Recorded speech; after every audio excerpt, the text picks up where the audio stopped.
warned us, the Gotei 13 wasn't afraid of Aizen or the Quincy. They were afraid of the woman in the medical bay.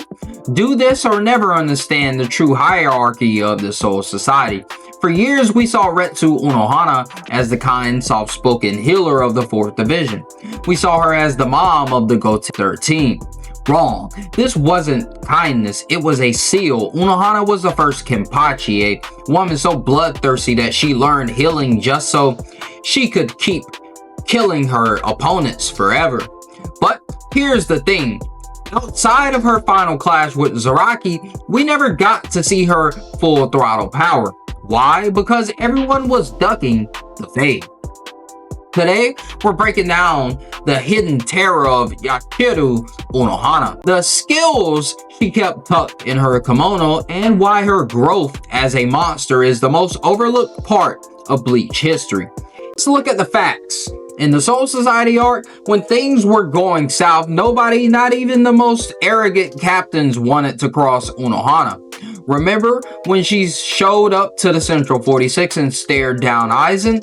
Even Aizen, a man with the God complex and the power of God himself, chose to leave rather than trade blows with her right then. It wasn't just respect, it was survival. Everyone was ducking her because Unohana doesn't just fight you, she deconstructs you. She has the vision of a master butcher. She knows every nerve, every tendon, and every way to make a wound hurt the most.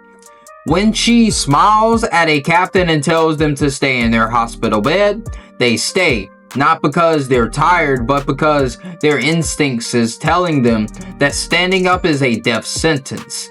That is the power of a woman who has already won 1,000 wars. We only saw a glimpse of her swordplay against Kenpachi, but let's talk about her title, Yachiru. Imagine if we saw her fight in Espada.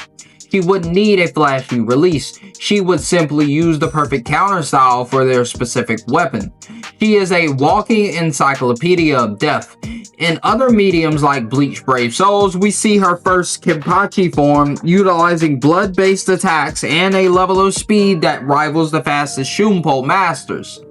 Her wealth of combat knowledge is so deep that the series literally had to keep her in the barracks just so the plot could happen. She didn't just train Kenpachi, she killed him and brought him back to life thousands of times in a single afternoon. Can you imagine that used on an enemy? It's not a fight, it's a slaughterhouse. She has achieved a level of growth where the line between healer and murderer has completely vanished.